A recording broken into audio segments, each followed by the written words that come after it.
Le président Modibo Keïta a répondu à son Excellence Bouzida en ces termes. Excellence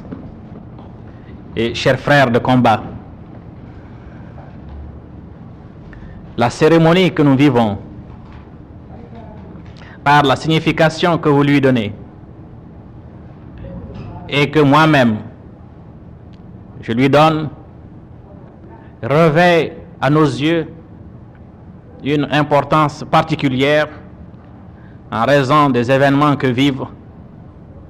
les combattants algériens. Vous êtes chez vous, en République du Mali, sur une terre africaine, sur une terre qui est le prolongement de la terre algérienne et qui, comme vous le rappeliez si bien, dans le passé, a eu avec sa sœur, la terre d'Algérie, des événements communs à affronter, des problèmes communs à résoudre. Pour nous, vous représentez un pays frère. Donc vous n'êtes pas pour nous un ambassadeur au terme propre du mot, parce que nous savons que les objectifs que vous suivez et que nous-mêmes nous poursuivons sont les mêmes, aussi bien dans leur définition que par les moyens et les voies que nous voulons choisir pour les atteindre.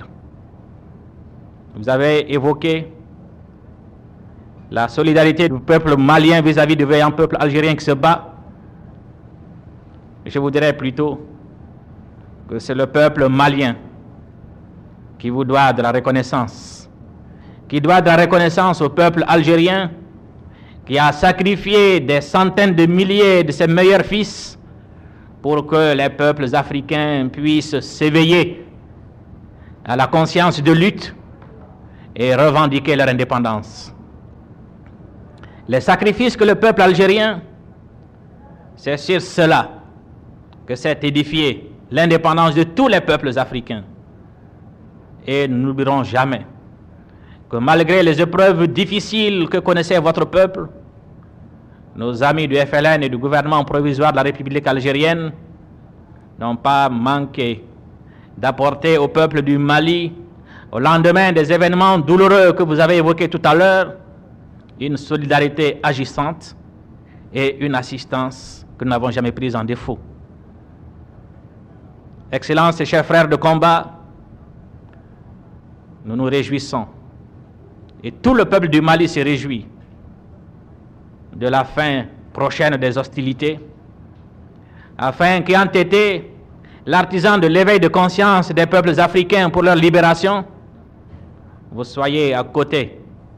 un peuple indépendant, souverain, un facteur déterminant dans la poursuite de la décolonisation de nos institutions, afin que l'Afrique, libérée définitivement de toutes les séquelles de la domination coloniale, débarrassée de tous les complexes créés en nous par le système unique de la domination étrangère, nous puissions retrouver nos patries, construire une Afrique vraiment libre et qui devra s'acheminer, si elle veut survivre dans un monde perturbé, troublé, si elle veut survivre, dis-je, et réaliser son unité. Nous savons que dans cette œuvre difficile mais grandiose de décolonisation totale et de la réalisation de l'unité africaine, nous trouverons en vous, dans nos frères algériens, des militants aguerris par 8 ans de dures épreuves et qui sauront être pour nous, comme ils l'ont été pour notre prise de conscience, les meilleurs guides dans la nouvelle tâche qui nous appelle dans une Afrique libérée. L'Union soudanaise, RDA, a beaucoup à apprendre avec le FLN et le gouvernement du Mali. Il ne se fera aucun scrupule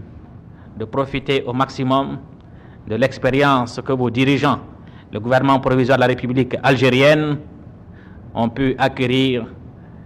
dans 8 ans de lutte pénible et difficile. Frères de combat, nous aimerions, et nous sommes convaincus que vous nous comprendrez, que vous vous considériez ici, non pas comme un ambassadeur, mais comme un frère de lutte, comme un Malien, apportant sa modeste contribution à l'effort de construction nationale dans lequel se trouve tout engagé le peuple du Mali. Nous vous souhaitons la bienvenue et je puis vous assurer non seulement de la solidarité du peuple malien, mais de la respectueuse amitié de tous les Maliens et de toutes les Maliennes. Tranchant